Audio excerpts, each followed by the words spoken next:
Fue escritor, teólogo, compositor, reformador y probablemente la figura religiosa más conocida del siglo XVI. Su nombre, Martín Lutero. Fue apreciado por las multitudes alemanas y rechazado por las autoridades de la Iglesia romana. Hijo de un minero rico que explotaba cobre, llegó tal vez a ser el principal motivador del más grande de los períodos religiosos, sociales y políticos de la historia europea, la Reforma.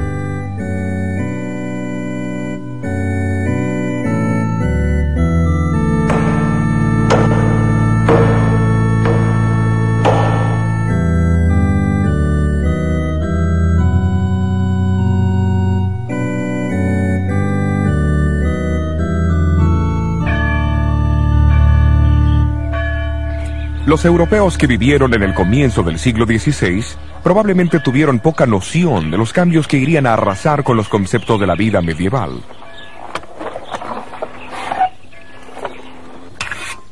Se estima que el 80% de ellos todavía cultivaban la tierra de la misma manera que lo hicieron sus antepasados por 1000 años. No obstante, delante de ellos aparecían señales que denotaban que un cambio era inminente. El invento de la imprenta por Johann Gutenberg, la elaboración del papel y el espíritu general de investigación fueron impulsados por el Renacimiento.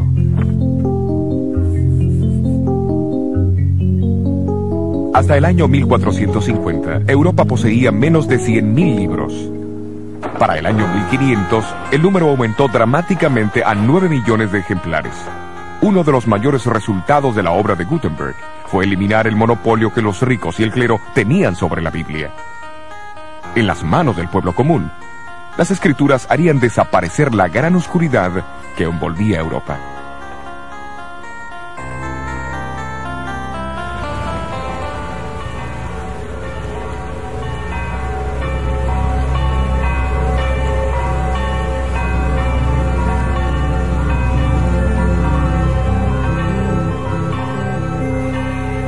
Elevándose por encima de reyes y súbditos, se encontraba la iglesia medieval. La misma era el centro de influencia en cada aldea, ciudad y corte en el cristianismo. Sin embargo, a pesar de todo el dominio que ejercían los individuos, había algo impropio en ese sistema político-religioso.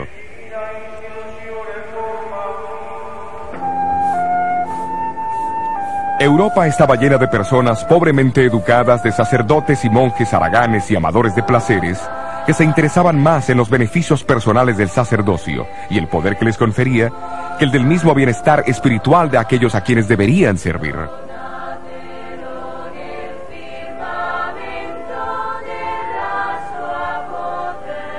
Los obispos y abades competían con los reyes en la suntuosidad de sus residencias. Los obispados, o sea la región que el obispo controlaba, eran vendidos al mejor postor. De hecho, la vida de muchos clérigos había llegado a ser una afrenta para la religión. Se le enseñaba a la gente que si se confesaban regularmente ante un sacerdote, pagaban sus diezmos y ofrendas, asistían a la misa, participaban de un peregrinaje hacia el santuario del santo más celebrado o realizaban algún acto de mortificación corporal. La salvación estaba asegurada. Ya en el siglo XVI, la Iglesia se había desviado de la simplicidad, de la pobreza y del poder espiritual de sus raíces. ¿Cómo ocurrió semejante cambio? Los primeros cristianos compartieron las buenas nuevas de la vida, la muerte, la resurrección y la ascensión de Jesucristo por todo el Imperio Romano. Enfatizaron que la salvación se encontraba solo en Cristo y que era un regalo recibido por la gracia de Dios y la fe en Él.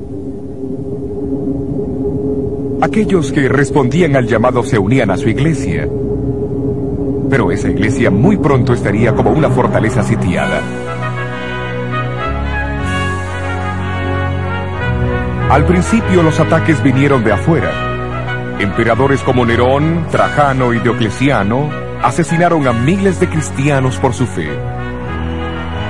Aquí en el Coliseo, por ejemplo, los cristianos eran arrojados a las fieras para ser despedazados mientras se escuchaba el frenético aplauso de la muchedumbre.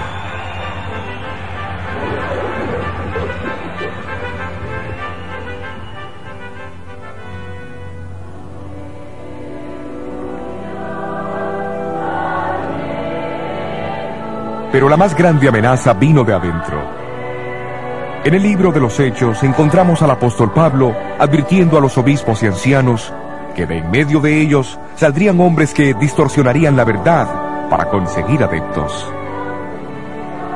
En la segunda carta a los tesalonicenses, alertó a la iglesia de la futura rebelión interna que revelaría lo que llamó el hombre de pecado, que se opondría y se exaltaría sobre todo lo que se llama Dios y es objeto de culto.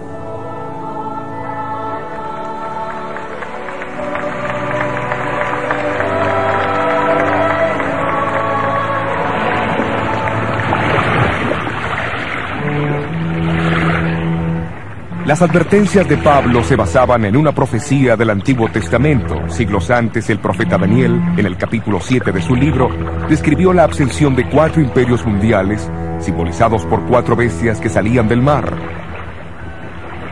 Un león, un oso, un leopardo de 4 cabezas y una cuarta bestia terrible con 10 cuernos. Describió también cómo el cuarto imperio sería el más fuerte de todos, pero que se dividiría en 10 reinos menores. Y de estos 10 reinos menores, representados por los 10 cuernos en la cabeza de la cuarta bestia, saldría otro cuerno o reino que sería más imponente que los otros. Él mismo haría guerra contra el pueblo de Dios, y hablaría blasfemias contra el Altísimo, y pensaría también en cambiar los tiempos y la ley perfecta de Dios.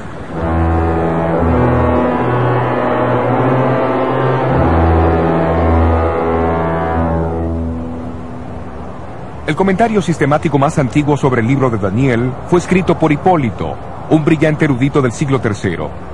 Él fue uno de los que identificaron a Roma como el cuarto gran imperio de la profecía de Daniel. Hipólito predijo que la caída de Roma sería el próximo gran evento mundial, seguido por la aparición del Anticristo. Desde el segundo siglo encontramos a los cristianos orando por la continuidad del imperio romano para que se postergase la aparición del temible Anticristo. De acuerdo a la predicción, este poder surgió de en medio del imperio romano. Entre todos los obispos nombrados como líderes de la iglesia en diferentes regiones, el obispo de Roma gradualmente asumió el papel principal. El pastor de Roma, la reina de las ciudades, llegó a ser el rey de los obispos.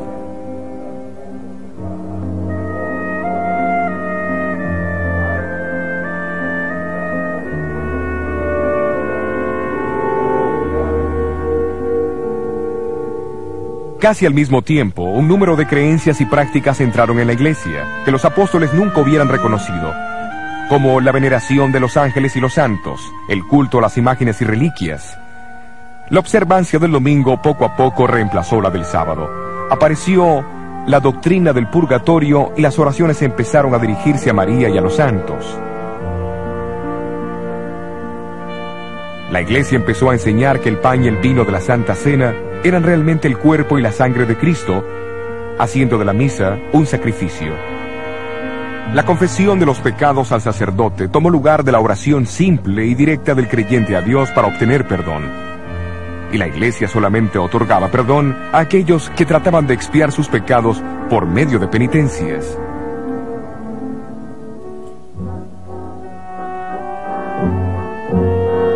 Por obsequios y servicios rendidos a la iglesia o por buenas dádivas, el Papa y sus obispos proveían lo que llamaban indulgencias. Estas podían acortar y aún cancelar el sufrimiento de los pecadores en el fuego del purgatorio.